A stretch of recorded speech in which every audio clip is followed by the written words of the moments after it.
Frank Skinner. Absolute Radio. Welcome to the show. This is Frank Skinner on Absolute Radio with Emily Dean. And yes, you guessed it. And now the producers just turned two switches, which always makes me think the first part no one could hear me at all in the nation. Do you know what I mean? Say it again. Just say it again. Hey! No, I can't be bothered to say it again. I didn't like... it's not going to get any better, is it? We should explain my name's Alan Cochrane rather than just that I am the... No, Oh, sorry, yes, you are. the Cochrane. Oh, God, you're an egomaniac with your my name this and my name that. Somebody asked me the other day if I genuinely dislike the Cochrane sound effect. I said, no, I'm fine with it. I like he's getting fans already asking him show questions. Well, I never get that. It's my person. My mate Dan, who listens to the show a lot, said to me, I feel that Alan doesn't really embrace the cockerel nickname. I don't know if you've ever tried embracing a cockerel, but oh God, they're fluttery. Many years ago. They're, you know what I mean? They're in your face like that. There's an entire sequence in Rocky based on this exact training. You know the scene where he's chasing a hen around in a courtyard? Oh God, I don't remember that. You sure that's right? Isn't that Pat Garrett and Billy the Kid? No. Oh, that's the turkey shoot. It's a different scene altogether. Let's not go into any of that. Frank, never mind this. I would like to kick off. Sporting analogy. Or was something my ex-boyfriends dreaded hearing me say. I'd like to kick off with a tweet I spotted this week. Re your midweek whereabouts. The tweet... That's why I hate about tweets. It's like, I know. It's like the Stasi. There's no privacy anymore, is there? Well, the tweet is from someone called Indra. He's a theatre studies student. Do you like the little blankety-blank contestant bio I'm giving you here? Yeah. And he tweeted, "The Ghost the Musical press night was okay. I got the autos of Frank Skinner." I like that he's dropped the cumbersome graphs bit. Yeah. "I got the autos of Frank Skinner, an actor from Legally Blonde, and I also saw JLS Official." No, he hasn't dropped the graphs. But actually, my car was stolen from outside the Ghost the Musical. And this is some sort of hoodlum just getting the bragging rights. JLS, obviously, they arrived in a smart car, three of them on each other's laps. He says JLS Official, maybe they were the prison warden or something. Does he mean JLS officials that there are various bogus JLSs, stunt JLSs that go and the initial surge of teenage girls, so the other ones can then step in? A bit like I Was Monty's Double, and if you remember that. Were you? You don't remember that film? I bet you were quite a good one for Monty.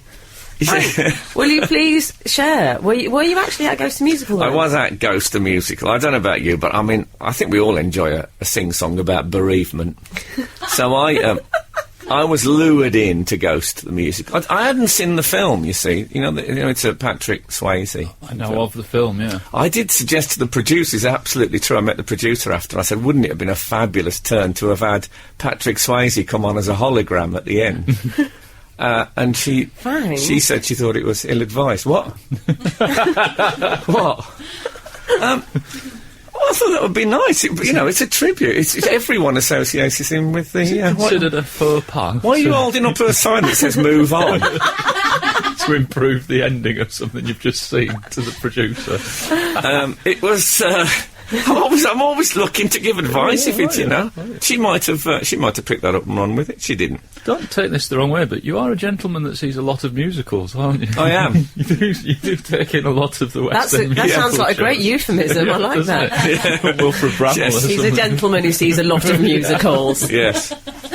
It was the "don't take it the wrong way" I was worried about. Fine. Well, I do see a lot. I love a musical, but I must say I let myself down on this occasion. I went through the musical ceiling because what they often do is they interview you after a musical and ask you what you thought. Oh, on the red carpet, Frank? Well, I was post-red carpet. I was already at the after show. And I don't feel you can criticise anything if you're already eating their hors d'oeuvres. No. It's a good rule to Not live if you've by. stopped at their table. No. And, I did enjoy it. I mean, it is, obviously it's very sentimental, because it's about, someone's boyfriend dying and then coming back and moving things about. Moving things about. Yeah, it's Pickford's sponsored. So I described it, and after I said this, I went away and I felt, I described it as, phantasmagorical in in a video Lovely, interview Frank. after, and I thought, no, I can't. I mean, Michael Ball was there, and I don't know if I was picking it up by osmosis. Yeah. But you can't say phantasmagorical and retain any kind of integrity, can you? Well, Well, you're all right with it. I think it's okay, but Maybe then I've I've got misjudged it. jazz hands. But I noticed that. Yeah. I think there's some antibacterial somewhere. But there was one fabulous incident which, for me, I don't know if you know, but Dave Stewart of the Eurythmics, right? Oh, yeah. Him. He went wrote a bit some of the funny, songs. didn't he? He went a bit funny, did he? Well, yeah, I just remember he was kind of all pop music and happy, and then he went a bit funny. Well, he's one of those blokes now who wears a trilby hat at all times. I think we all know what that means. Right. Oh, yes. Do you remember in the Bee Gees? I think we've mentioned this before. The 3 stages of baldness. You get the weave, the trilby hat, and then you get the control, the man who's got loads of hair. Yeah. Well, he's gone for the trilby, but he's also he's got spectacles, shade spectacles, right, and a beard. So what he's sort of done is he's compiled a full-face balaclava, Dave Stewart, made out of plastic, felt, and whiskers. Anyway, well, I'll tell you what. Well, I'm gonna leave this as a cliffhanger, right? Oh, because okay. there was an incident with Dave Stewart, which I found elating. This is Frank Skinner on Absolute Radio.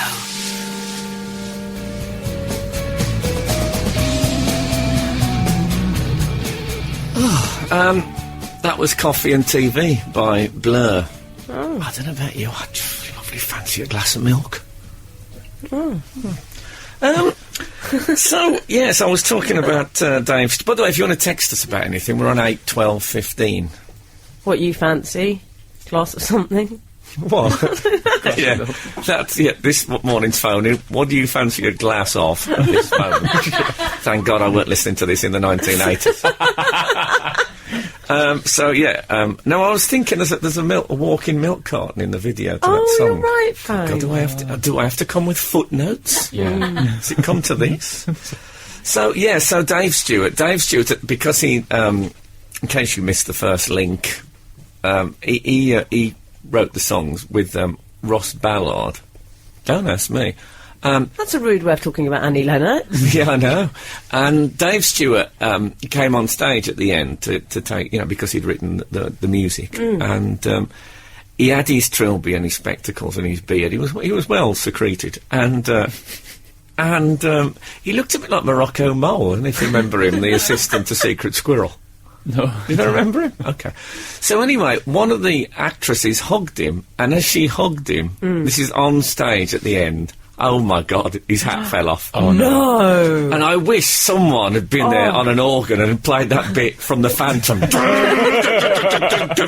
It was like when the mask came off. I mean, the whole place thought, oh, I thought he was. I think everyone there thought, I thought he was. I mean, why else would you wear a hat? Oh no, it's like the Great Oz when they pull back the curtains. Oh, I can't bear it, Frank. It is that. Because not only was he, let's say he had a high forehead. Right? Let's put it that way. Yes. As my dad used to say, he had enough foreheads for foreheads. It was the awful loss of innocence you must have found. Not only that, he'd done a bit of a Paul McCartney on it from where the light was Not hitting aubergine. it. You know when people exactly. There was you know it goes a bit aubergine when they dye their hair. Right. For some reason they select a sort of aubergine. It was burnt aubergine. Yes, so there was an element of that as well. Which Wow. at first I thought was a birthmark, but no, it was his hair.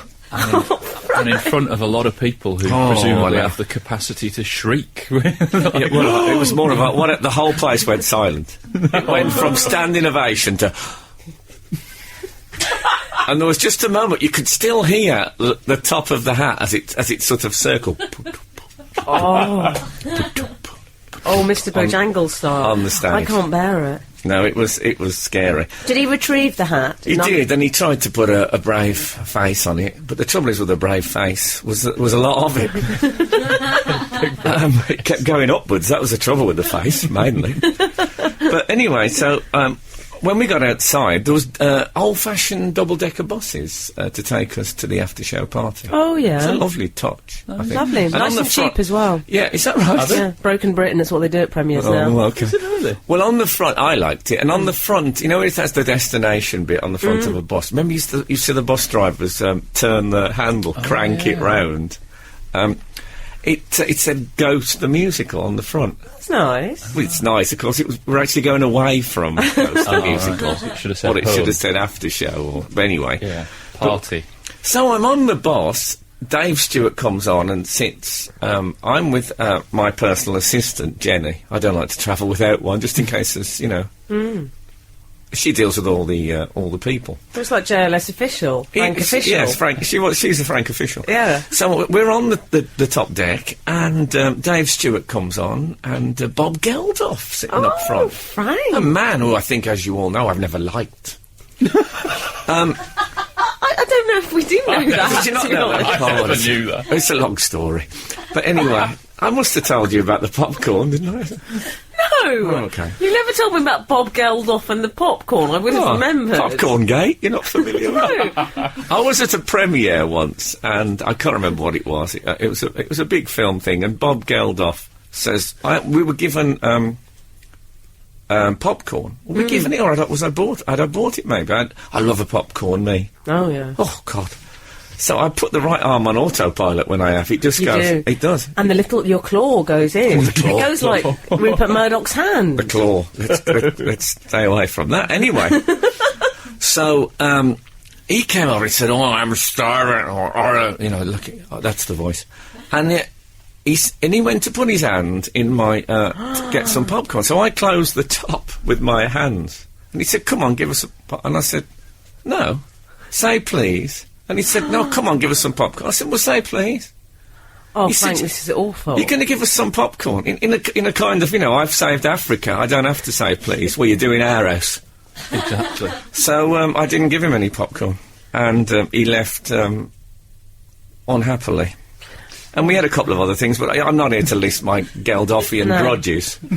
Anyway, he I was can at the see front. why you wouldn't want his hands in your salted or I wouldn't want that. Exactly. I mean, for all his money, grubby. Anyway, he got at the front of the bus, and there was a crate of it was that little mini champagne bottle. Oh, so no. he started handing them out, not to me, obviously. Handing them out. I nearly had one myself, because with Dave Stewart and Bob Geldof on the bus, it felt like the 80s. I thought I was still drinking. I was on a bus for a start off, and also there were two people who basically are the 80s. So, but I didn't. Was the Dave Stewart sans hat at this stage? Had he just thrown caution to the my wind? God, no, he wasn't open top. Firmly back in place. No, that was definitely firmly back. And I thought, can it get any more ridiculous than this? So I turned around, who was sitting behind me? Richard O'Brien. No. Oh, God. That's a time machine as well. It was. Fair play to him, he doesn't bother with the trilby, he's up front about that. No one could be more upfront about the baldness than Richard O'Brien. Interestingly, not many people will know this. Are you aware of the fact that Crystal Maze was actually a remake of Fort Boyard? I thought Fort Boyard came second. No. Yeah, but the French Fort Boyard was first, and then Crystal Maze was a copy of that. Oh, we've been So finding our out Fort loads of Boyard- 80s facts on that bus. Yeah, well, that's all we talked about. He's still a bit bitter about Fort Boyard. Yeah, he said to me, dwarves running at full pelt. You call that television? This is Frank Skinner. Absolute Radio. Rabbit Heart. I couldn't eat anything else. And Florence and the Machine. I believe Florence is playing the part of Rebecca Brooks in the new Carphone Warehouse. I don't know if you've seen that. I haven't, no. It surprised me, but... Very realistic. Frank, we had a text in. Thank God. What, on 8, 12, 15, you say? Yeah. 8, 12, 15. And I like that the subject line is Geldof. It makes me feel he might share your views. Well, he says, I don't like... This is from Ziggy Parker, by the way. Hi, Ziggy. I don't like... Ziggy Parker. Love it. I don't like how Geldof took all the credit for the Band-Aid thing. It's offset. Poor old never gets the recognition, and he's not grubby either. He's not. No, not Midge. He's very clean. He's gone bald now, bravely. Has he? No hat required. Brave nature. Yeah. Bravely. If I was him, I'd have kept the pointies. You know, remember his pointies? I loved his pointies. His pointy sideburns. In the Ultravox yeah, yeah. days. Sideburns last forever. I'd have just Yeah, kept they haven't those. gone, have they? You could still have those. Yeah. Do you know, Frank, I do like you're not grubby either. Do you know how I know that? Because your girlfriend Kath said to me in the early days of your courtship, she said, do you know one thing I really like about Frank? He's absolutely spotless. She did. I might use that on my Edinburgh poster. He's very clean. Absolutely spotless, my girlfriend. Yes, well, yes, because I was just talking about the fact that Geldof always looks a bit. He looks less grubby than he did, actually. I think he might have cleaned up in later life. I haven't told you about the suit story. But Geldof, I wore a suit to another premiere, and he said to me, "I like that suit, Frank. It's very you, cheap." He did not. He did. He did. Oh dear. Yeah, exactly. If I was African, I'd send the stuff back. I don't want your blood money. Anyway, I was thinking about grubby. You know, there are certain celebrities There's a who few just look a bit grubby. They look always dirty. do. that look like they could do with a bath, a few of them. I mean, some people who I really respect and admire. I mean, I'm a big fan of Johnny Depp, but have a bit of a scrub. Yeah. Bit dirty. I think that'd be a great phone-in. Grubby, who do you think? Which celebrities could do with a bit of a good wash? Richard, spotless. Judy, a little bit grubby. Do you think? Can I be honest? I've often thought Richard looked clean, though. Oh, lovely. Spotless. Absolutely spotless like Frank. I can't... This whole Are conversation... you suggesting that Judy looks grubby? Yes, I'm afraid so. I don't think she looks not so much grubby as dusty. That's a difference, I think. That's a Just a bit rumpled. On You'd the, have to go at her with a duster rather than a wet wipe, wouldn't you? Yeah, I think I can imagine rolling a J cloth into a bit of a tight tube, stretching it out, and then getting in the folds. A bit like I don't know if you've ever polished a brogue for someone else, but you have to get underneath the leather overlap. I know exactly what you mean. I think you'd need to get under Judy's leather overlap. That's what I'm saying. I'm saying that her design is basically brogue. That's what I'm saying. On the boss thing, I got. It took me back because these bosses were the ones that. At the back, they're open. Do you remember? They don't have to close the door. Yeah, I they know. just have a metal bar. Yeah. Now, when I was a child, and indeed a youth, the conductors, something else that's disappeared, I might say, they used to swing off those. Like, they were like cheeky, chappy conductors, and they used to swing off the back bar, saying, "Come on, move along now, up there," and all that kind of stuff. And I miss that. I was with a girlfriend once in Digbeth bus station in Birmingham, and our bus was there, but the driver had gone off for some sort of refreshment, and the doors were shut, so we couldn't get on. And I said to her, I said, you know, when I was a kid, that buses used to have doors. And she said to me, well, how did people get on? It didn't last very much longer than that.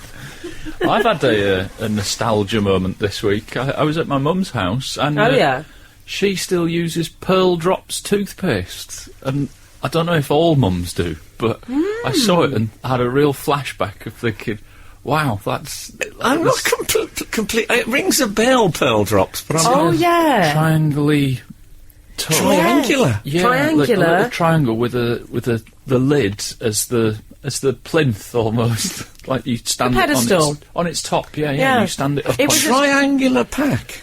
It was a very early... If ever I make a Blue Peter mid-ewer, I might be glad of a couple of those.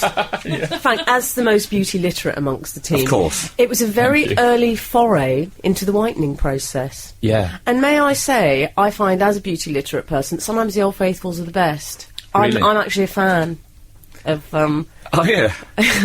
Well, of the Pearl Drop. I think I could top your Old Faithful toothpaste. As a teenager, I used to use salt. You did I did. not. I used to wet the toothbrush and then just dab it in salt and then clean my teeth. Was that a choice for... Well, I've read somewhere that salt was it, but it makes your gums bleed a bit. I mean, I knew you grew up poor, but we could have afforded toothpaste. But have you read Angela's Ashes? I think I used them once as well. Frank on radio. Frank Skinner on Absolute Radio. Absolute Radio. As you may have guessed, that was one of my choices. That was No. Like a Fox by Me. Oh. No, I know what you're thinking, but Yeah. they're called Me. It's a band called Me. you Okay. see. Be silly. Do you think I'll be playing my own records on here? Who do you think I am? Ronnie Wood. Crow man. Ronnie Wood, who has stories about seeing Jimi Hendrix 18 minutes before he died. And mine is Bob Geldof. I wouldn't give him any popcorn at a premiere. That's why he got the big award. What else? Well, Frank, Alan was talking about feeling nostalgic. Alan was talking. Yeah, I know. That's what we're paying for. Oh, by the way, before I get onto that, I'd like to read out a text. 734. Lindsay Lohan looks murky to me. Murky. And Okay. my mum still uses pearl drops and writes coal tar soap. That's from Bernie in Erith, Kent. That's a multi-purpose. She's covered all the themes of the show so far. We were talking about Coal tar grobby soap, celebrities. I've never even heard of. Coal tar is that kind of orange see-through Oh, soap. I hated that. It looks like a very big lozenge. If I went to a friend's house and they had that, I instantly wrote them off as a family. Did you? I thought they were just very parsimonious, not very spontaneous, nice people. Well, You judged all of that from their bar of One soap. bar of soap Yeah. is all it takes, honey. if I went to anyone's house when I was a kid and they had soap, I thought they were ostentatious in the extreme. Why haven't you just got some salt by the sink like we have? Imagine if they had toothpaste, Alan. Well, the thing my dad used was called Eucrol. Do you remember that? It was called smoker's tooth powder. Yes, I do know what that is, Yeah, Frank. and that was pretty abrasive. It wasn't exactly salt, but I mean, it was full on. And that you used to wet your brush and just dab it in the top, and then go for it. And Gordon Moore's. Now we're on What's the that? toothpaste. What's Gordon Moore's? Gordon Moore's was a bit of an experiment. My brother Terry used to use Gordon Moore's. It was toothpaste. When you squeezed it, it came out a tube. It was dark red. The toothpaste, and it looked like liver, And the idea of it was that it made your gums go dark red, so your teeth look whiter. Oh. Oh, David Walliams style. Does he do that? Very deep, intense red gum. That's because I've always thought he could possibly be a vampire by night. Do you know what I mean? Got a touch of gingivitis or something. Would you, if you had a young virgin sister and you went to tuck her in one night, make sure she was all right, and David Walliams was standing on the windowsill in a cloak, would you be surprised? Not remotely. No. I just think, oh, he's here again. Yes, well, we've got like bars on Where's the windows. Where did I put that garlic? That's what I'd be thinking. Because I have no sense of smell, otherwise obviously I'd be able to lay my hand on it immediately. Do you know what I felt oddly wistful about the other day? Was 192 Director Inquiries. Does that still exist? No, that's why I felt wistful. Because I went, too. well, I needed a number, and I thought, I felt really sad. I almost had a tear in my eye. I went to ring it, and I realised, what do you do now? There's those weird mustachioed twins, I can't even remember. They were like 118 or something. Yeah. But just the loss of that, I don't know. You know what it is? It's Google, innit? Is that what it is? Google's killed 192 just like Ann Summers killed the Tupperware party. She did. Before Ann Summers, women used to gather and have Tupperware parties, true. and she Yeah. killed it, and Google has killed the 192 industry. Those weird mustachio twins, didn't Lemby Opic go out with one of them?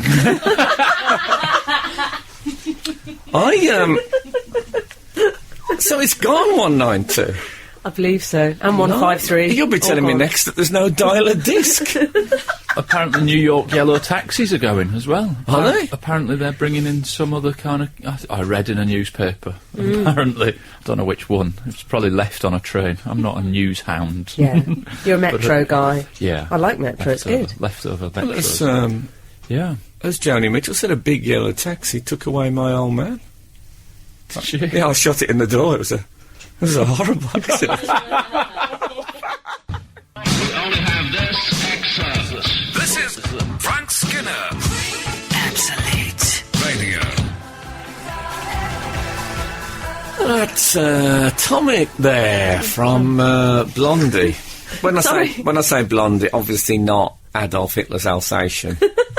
Be stupid. Have you had a spillage? I just spilt some water down my top. Sorry, Frank. That's okay. Is that really the name of Adolf Hitler's Alsatian? Yes. Well, it was. Let's get the text right. Yeah, tense rather. Text right. Talking of texts, though... It's all gone a bit wet T-shirt now, if you don't mind me saying. I mean, a black bra under a white top is bad enough, but a wet white top... Right, you've just told all the listeners what colour my bra is. That is disgusting. Oh. Okay. I'm sorry. Frank. I take that back. If any listeners are interested, I've got a normal Asda cotton boxer short on, so... Really? Just to even up the balance, you know. I'm wearing Frank's got a singlet. Yeah, I'm wearing a slightly off-white cherub vest. Normally aimed at the toddler, but I find them snug. With a clasp underneath. No, it's not a teddy. I'm not suggesting for a second I'm wearing a teddy. One of those teddies when they get a bit big, and there's just one press stud holding on. You know that? The other press stud. The others have come loose. They're just happy if they can get one press stud shot. That'll do. Mm-hmm. And whatever's down there will have to make its own room. You know what I'm talking about. What were we talking about? You and a teddy, rather worryingly. Yeah. But fortunately, I can change the subject because Lucy has texted in. Michelle Collins, Cindy Bill, decidedly murky. Now, murky, we were asking for grubby celebrities you might have spotted. I know what they mean. I mean, you know, she's a fabulous actress and not an unattractive woman. No. But I wouldn't want to eat Angel Delight out the small of her back. For example. Yeah. I think it might be the highlights. Just a little bit, yeah. Do you think it's that? I don't know about... She's one of those... I think she's a good actress and an attractive woman. Don't get me wrong, Michelle Collins. But I don't know about you. When I look at it on telly, I can smell tobacco breath. And I just have an ordinary telly. I don't want you to think I have any kind of... smell-o-vision. Yeah. I'm not doing... I don't have EastEnders scratch and sniff radio time supplement. That would be quite good, wouldn't it? Thanks. Fish and chip shop. You rub the fish and chips. Dot cotton, embalming fluid. I'd love it. Frank, thanks a lot. Someone 966. Black bra, white top, gross. Black bra, white top sounds like the opening of Sweet Jean Vincent by... Also, can I Jury just and the point Blockhead. out, 966, you're not fashion forward, nor should you be, but if you're fashion literate, you'd realise it's very on trend right now. Very on trend. Please, I hate it when she gets some... We've had no fashion texts vicious. about the Asda cotton boxer shorts. No. No, so presumably they've passed the listener test. I'm hoping they're dry. I'm hoping? I think we better get some adverts while They're dry. Yeah, while I get my mouth right. This is Frank Skinner on Absolute Radio. Frank Skinner. Absolute Radio. Happy Hour by the House Martins. That sounds like some sort of exercise for sounding your H's. I love your alliteration, Frank. Oh, the House Martins. The cockerel has never been more aptly dressed. Do I look like a house martin? Yeah, you've got that house. You don't look like a House Martin, as in. What? I thought it was a bird reference, Frank. It works on so many levels. No, but he's a bit... I know they're not Britpop, but they've got that feel to them. Do you know what I mean? Right. He's ever at home in a Fred Perry. Yeah. I think you'd agree with that. Definitely. You can text us on 8 12 15 if you have anything to say. And I find that our listeners generally do. Oh, they're not just receivers, they're transmitters too. Well, we've had a text in from Lucy and Jason. We're talking about grubby celebrities. Grubby, Nigel Kennedy, very grubby when we went past him at a Norwegian airport. I know what you mean about Nigel Kennedy. He's almost deliberately... Yeah, that's it's one of his USPs, isn't it? Is he? Well, you know, he's in a world where normally the concert musician would be very dapper and well turned out, wouldn't he? I agree. That's his thing. He's a rebel. So He is, yeah. The grubby is his thing. Isn't it? He's Aston Villa shirt under a tail jacket is his look, isn't it? There's only him that's ever sported that Yeah. look. And there's also the... he's got the violin... wart thing. Yeah. Because he played so much violin, he got a terrible scab formed in that spot where it used to... A callus. It was a callus. It's like the gap in Steve Davis's chin, isn't it? It was caused by his cue. It wasn't. That can't be true. It wasn't, no, but apparently when he used to play and he'd put his chin on the cue, they'd get letters of complaint saying that's not fair that he can use his chin. Use of Claire. Yeah. Oh, I think that's quite right. Deal the cards you're given, isn't it? Frank, we also had a text in from Amanda Taunton. I see Frank's got the bag up the corner behind him. Is he off somewhere this weekend? If so, goody, more stories for the Not the Weekend podcast. I wish people wouldn't talk about Emma, the producer, like that. I mean, show her a bit of respect. No, I've got my, I'm calling it my knapsack, but, or is it my haversack? My backpack, maybe? What is the current, what do people call it now? I think I would call that a small rucksack or a backpack. You call it backpack you're going for? I'd call it a valise, but we move in very different circles. I don't think it's a valise. What's a valise? It's a nice case. I'll talk to you about it afterwards. If I'm wearing a backpack, I really want to be jet propelled in some way. That's what I'm feeling. Great, I want to. Was it Roger Moore who went up on that thing? Yes. And when you hold the two handles at the front. And I really thought that was going to be the future. Well, it was Roger Moore and Condor Man, I believe, but I think Condor Man to less successful. I've seen that machine. They had an exhibition of the James Bond things at the Imperial War Museum. And they had and apparently they did work, those things when you fly in the air, but they were inclined to suddenly cut out the engine, which obviously is a dilemma. Yeah. Frank, we've had an email in from Mike in Vietnam. Mike in Vietnam, ooh, Mike in Vietnam, ooh. Carry on. Finished? Yeah. Okay. Is he a veterinary surgeon? No. Okay. He's not a veterinary vet either. He says, Dear Frank, Emily and the cockerel. Taken off, Frank, that cockerel. Well done. And they don't often, I find. I find once they're on that fence, they're there for a good part of daylight. Okay, they roost later on. Don't we all? Did anyone else notice the Tiswas theme to the hearings? Oh, the hearings, you know what he's talking about? Yeah. Oh, the Murdoch hearings. Yes. Oh, okay. The Murdoch hearings on My Sky Plus, never to be deleted one. God, that's a bit of a long one to keep. I don't like to keep anything lovely. over 90 minutes on Sky Plus. No, that's staying forever. Those banging hands. That I didn't like. We had celebrity interviews, the Phantom Flan Flinger throwing pies, and even the MP doing a lot of interviewing was from West Brom. Oh, I see, because Tiswas was Birmingham-based, It wasn't was, indeed. To complete things, all it needed was some cages for the adults to stand in and Chris Tarrant to come on and sling a bucket of water, from Mike in Vietnam. That's our first hearings email. I hadn't picked up on that theme, I must admit. It was... I mean, I did watch a large chunk of it.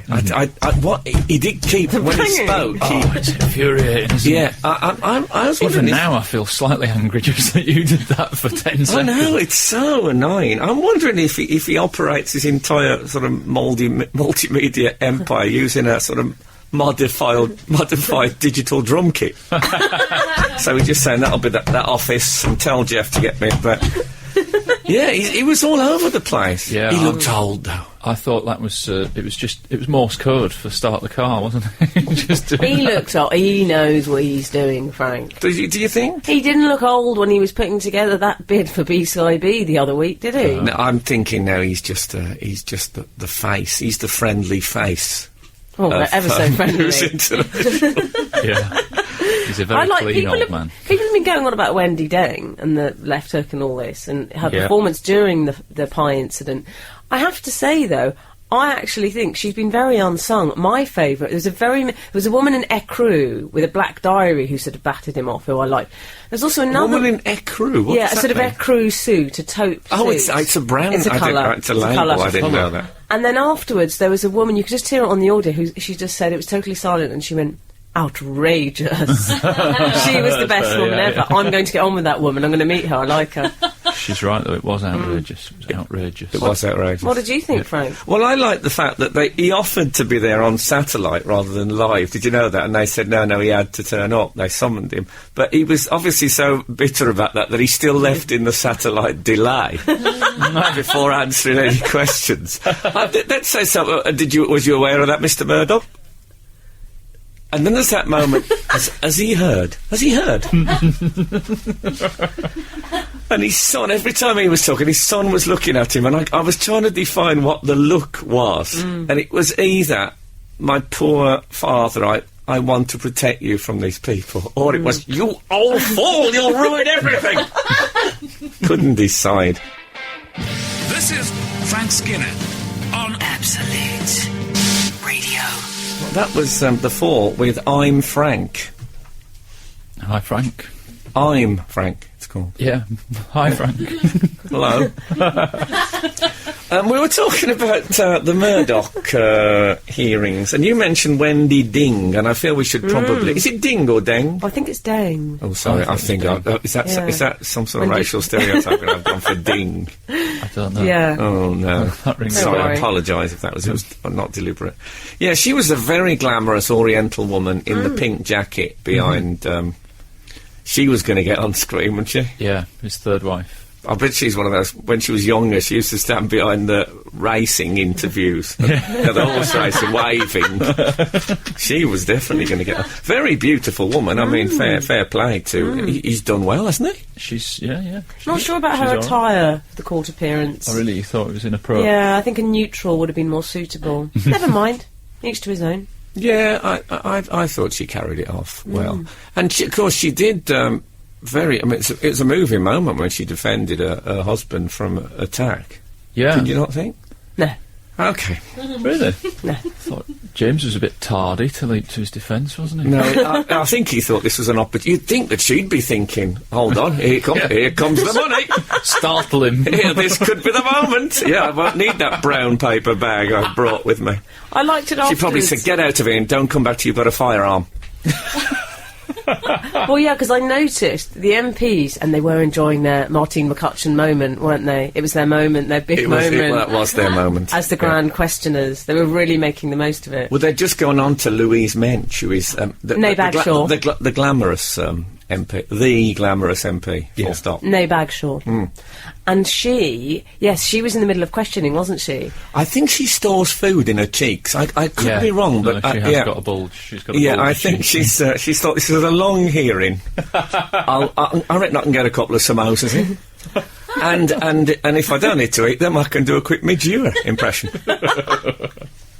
But she made a big point afterwards of saying, can I just say you've been so brave and courageous? Yeah. And I thought, well, it was a custard pie. It wasn't a submachine gun. That really irritated me. I'm glad you've said it was a custard pie, because no one seemed to acknowledge that it was a custard pie. I mean, a custard pie doesn't have to be baked or contain custard. It's a slapstick tradition. Exactly fine. I found that annoying, though. His little protest, I think, just gives the Daily Mail the opportunity to go, ooh, modern comedians aren't funny, and look, they also throw pies at rich old men that don't know where they are, and that I think he's given modern comedians a bad name, but also I think he's given pie a bad name, because it's just a plate with some shaving foam on it. It's not pie. I know, but when they kept saying the plate of foam, it sounded like some terrible fun pub. You might go to, I might sit down the plate of foam about half hour. It was still it was the intended. ball pool. It was a custard pie. Come to think of it, when we spoke the other week about what clowns eat, we never even speculated they might eat custard pies. I can't believe we overlooked That's that. their staple diet. It's so obvious, isn't it? That's their is. bread. That's probably why they're so hyper, all the empty calories in the custard pie. They're constantly on sugar rushes. Frank? And glacé cherries. Yeah. Really big glacé cherries. They love that. That's their amuse-bouche. Is it? Oh. I don't know what that means, but I like Google that. it. Sounds nice. Frank, 033, it was Sean Connery in Thunderball who had the backpack. Oh, it was Sean Connery. I did say I wasn't certain. You can't imagine... you think it with Roger Moore, if he'd have switched it on and just his eyebrows would have gone up on him. And he'd have remained. I think a few people have corrected us on the jetpack Sean Connery issue. I expressed doubt. Yeah, oh, totally. Absolutely. I had no knowledge of it. I mean, when I find out the person who did this, I can't remember. I didn't like his hands, Frank. No. Big Spanish hams. Big Spanish hams. Yeah, banging the table.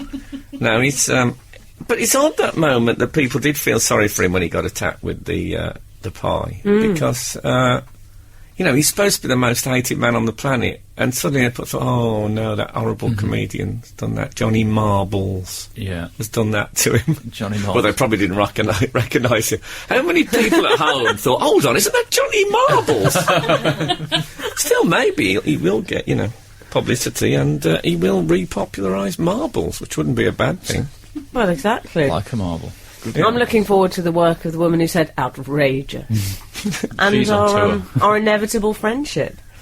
I can imagine finding out that you're a friend of Louise Mensch, if you don't mind me saying. Oh, I'd love to be a friend of Louise Mensch. She is an attractive woman. I wouldn't mind being on to Mensch, as they say in Germany. This is Frank Skinner. Absolute Radio. Kids, MGMT. Sorry, I forgot to have them. Frank, we've had a text in, re-grubby celebrities, on 073. Surely the shape of the Imperial leather bar is the most nostalgic of all the soaps. Actually, it's not re-grubby celebrities, it's re-nostalgia, but there you go. You can still phone 192, you add 500. Sorry. I was going to say Emma from Malta saying, I still use Pears soap, still going strong, and still the best soap.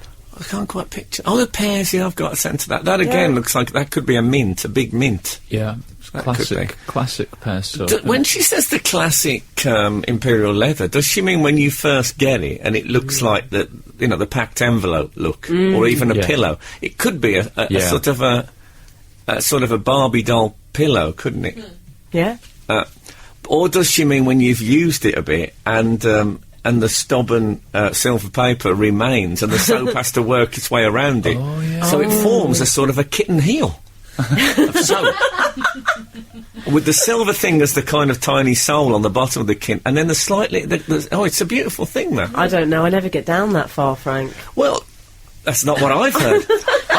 It's funny you should say that, because I live in constant dilemma of what to do when, you get your new bar of soap in the. I go for quite fancy soap. I'm not a man of luxurious taste, but I like good tea bags and good soap. Really, that's my two things.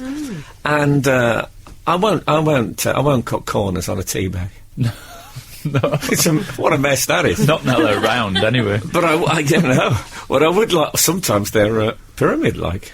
Oh, yeah, you can cut corners on them. Yeah. But when you first get a bar of soap, because I get them from like a fancy shop, so they're roughly hewn, the ones. So when I first get them, they've got sharp corners. So that first shower can be a bit, tricky, but when it starts to smooth out, beautiful. But then you get to the point where it gets very small. Yeah. The soap. I've never had this discussion with anyone, but what are you supposed to do? Do people actually throw it away? It gets too small to really manoeuvre with. Yes. No, it never sort of happens to me. Doesn't it? Because I know it's a bit left field, but you could just put it in the bin and buy another one. No, I can't do that. I find willful waste makes woeful want. Oh, your weird waste thing. That's what my dad used to say. Woeful want. That's what my dad used to say, yeah. It's a nice sentence. Yeah, I remember him taking toast out of the bin in the kitchen, saying that. God bless him. Anyway, yeah. Well, if you are going to eat out of the bin, then you do need a sentence for it, and that is the one, isn't it? Yeah, you need a motto. Yeah, definitely. No, what I've started doing is I let it get as small as I can, as it'll go, where you can still practically use it. Though there is a thing, I don't know if I should tell you this or not, when it gets really quite small, I sometimes I'll introduce the new tablet of soap into the shower, why that one is still relatively practical to use. Oh, yeah. And what I'll do, this is absolutely true, is I'll use the new bar of soap just for the top half of me. Yeah. And then because I feel, I feel the lower half is a place where it's a shame to use the new soap on that so soon. Oh, I consider that the VIP area. Oh, do you? Oh, no. Not in my shower. So I use the on the way out soap. I use that for downstairs. Like when people have different coloured chopping boards for meat and vegetables. But it's very similar. Very, very similar. Indeed. Oh, man. He doth crow, ladies and gentlemen. No doubt about that. So, yeah, and the other thing I do is sometimes I'll do an implant. So what I'll do is, as I leave the shower, Which end of the shower are we now? I've just used both. I've used the soap for the top half of me and the smaller soap for the bottom. As I leave, I'll graft the smaller soap onto the big tablet. Oh yeah, you can pack it on. I've seen that in people's houses. Yeah. Really? It's like a soap implant. What, and then people's houses from 1941? Yeah. Well, the North is very different, Emily. But Frank, don't sully. 1940. No, but in the days when you used I'm soap... on about patching hemp with white lavender. No, but Frank, I don't think you should sully the new soap with your old lather memories. Keep it clean, I say. I think it's a bit like chain soaping. You know, when sort of pack it on like a barnacle or something. Exactly. Yeah. Well, with the Imperial, I used an Imperial leather one, and it's was it leather? You want to say leather, don't you? No, it's a special edition one, Imperial leather. It teases you into leather, but it is leather. I had the kitten heel thing, and I grafted it onto an entire bar of soap. And if you put the Imperial leather kitten heel on the top, it looked like one of those things they use for curling. You know the ice thing? And I thought I could probably have a game in here around the bottom of the shower, maybe with two blokes with toothbrushes. Wildly brushing ahead of it. We're always in there anyway. They may be put to use. They're around. Yeah. Oh my God, the texts have gone mad with this. Oh, they're lovely. So many suggestions. We better have some music while we coordinate. Frank on radio. Frank Skinner on Absolute Radio. Absolute Radio. Frank, we've had a text in. Hi gang, re the Murdoch hearings. Did Emily notice James Murdoch's calcium-rich fingernails? As a friend of Dorothy, I did. What does that mean? Well, it just means, you know, people have got, if you have a lot of calcium in your diet, your nails look very healthy, Frank. Very white, very strong nail beds. Rather than yellowy, white. Interesting. See, I noticed that on James Murdoch. I just assumed it was the after effect of having your fingerprints removed. Soap. Let me talk soap. Yeah. Have we had any soap texts? We have, haven't we? I'm so happy about that. If someone can solve this problem for me, in case you've just tuned in, I cannot throw away that last little bit of soap. I will not waste it. Let's call it the nub. The knob of the soap. The nub end of the soap, shall we? I'm happy to call it that. We don't have to. There's nobody emailed in saying that's what it should be called. The last sliver. Oh yeah, the final slither, yeah. We've had 754. Why not pierce the soap with a fork and use that device for direction and manoeuvring? I think then what you've done now, you've wasted a fork. Yeah. Because even if you wash a fork, I would always know that as the soap fork. You know, somebody bought me a bowl with full of sort of solid shaving soap.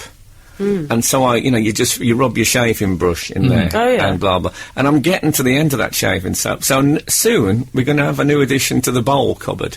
But I know it'll always be the soap bowl to me. I'll never be able to eat cereal after that. And the thing is, a fork looks like the other forks. So if you were to use a fork with a bit of soap on it and then put it back into the cutlery, it'd be like Russian roulette. You'd not know. Is this? Well, I'd use a bit of tape like I do with my toothbrush. You'd use a bit of tape, you'd mark it out. Because Cass bought these toothbrushes that were like 100 for 10 quid. And they all look, obviously they're identical, and I've got one, and I don't know. Why have you got a Swiss Family Robinson? Why have you got 100? So, we have guests, and obviously I don't want to be using any of their toothbrushes, so mine's got, put a little bit of tape round mine. Not when the rellies come up. Recognisable. But it's all right, I know. If my family's sad, there's no danger they'll be using toothbrushes. They've got the salt, haven't they? Exactly. We've had a few more, haven't we, Al? Loads of soap thriftiness. My partner will spend £150 on a shirt but refuses to throw a tea bag out without using it twice. I like that. That could be safe, you know, because my mum used to say don't throw a hot tea bag in the bin in case it catches fire.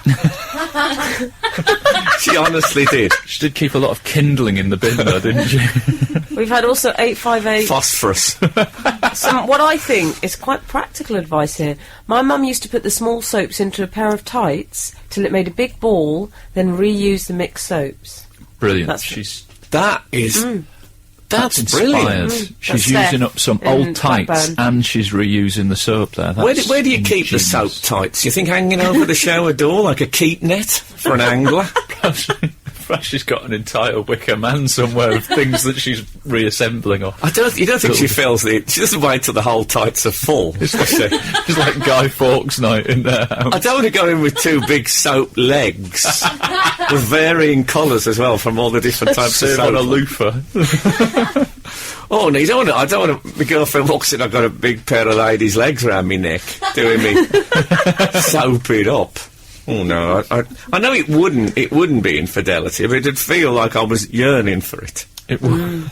It would, yes. Anyway, this won't put the bonnet on the baby. I think we can safely say that. Nor will it put Rob Bonnet on a popular sports programme. We only have this extra. This is Frank Skinner. Absolute Radio.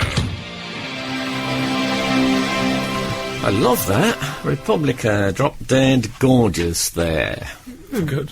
I don't say there enough. I think that DJs, that's what you're supposed to say. Yeah, well, we're... Bobby McFerrin there. Right, we've had some soap texts in. Then Jericho there. Sorry, carry on. 209. My mum used the sharp end of the leftover bit of soap to write reminder messages on the bathroom mirror. That's a Very great... Joan Crawford, Mummy I dearest. like that, but I don't think of there being a sharp end, particularly. Mine tends to fade fairly equilaterally. Okay. We've had what I feel might be a solution to your problem. Oh, yes. It's quite ingenious.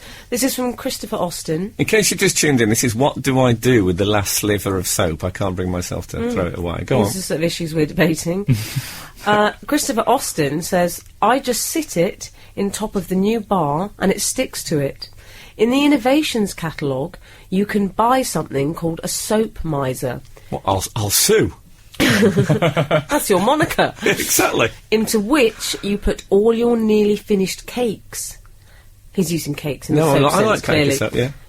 Then you screw it shut, screw it tightly, Oh, and it makes and like it a brick. compresses them into a single new multicoloured cake, a sort of frankensoap. Man, am I going to get one of those. Frankensoap, is that what they took to the No, baby no. Jesus, one of those? Do you think the three wise men, the bloke who delivered the Frankensoap, did he just use his own soap, or did he say to the other two wise men, if you get any bits of soap, rest, don't throw them away. I'm making a bit of a Frankensoap for the Got baby this thing Jesus. from the innovations tablet. For who?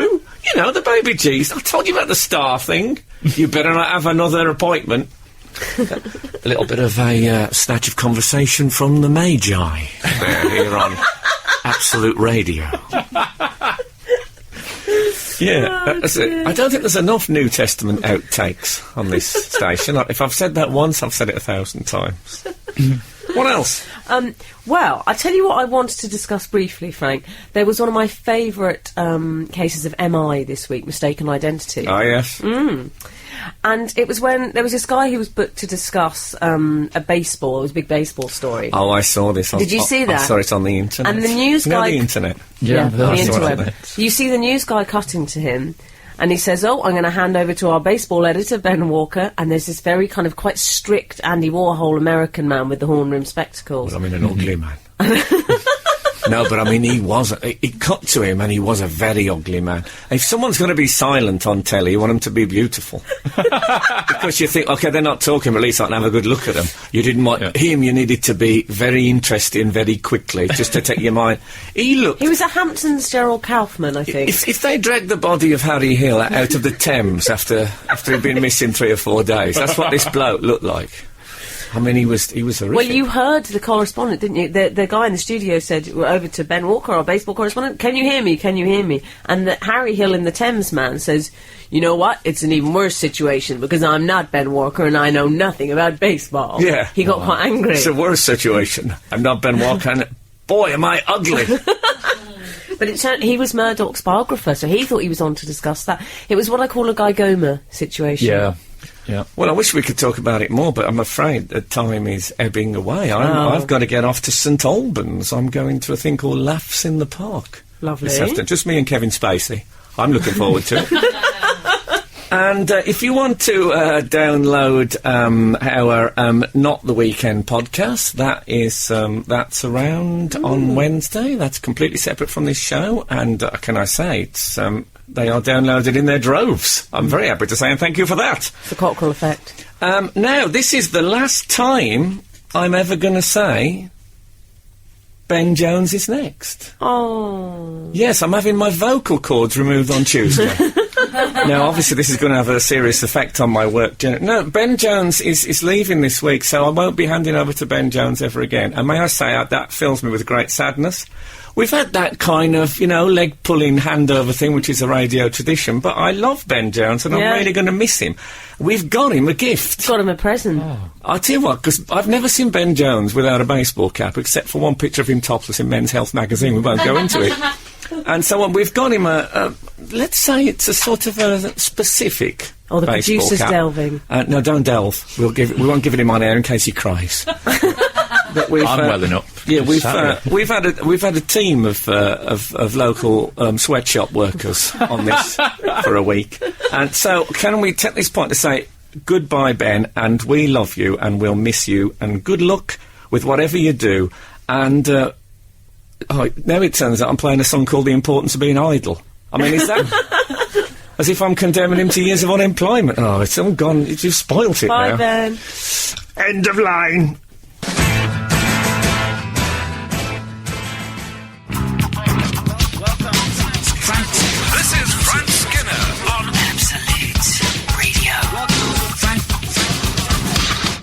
Frank Skinner. Absolute Radio.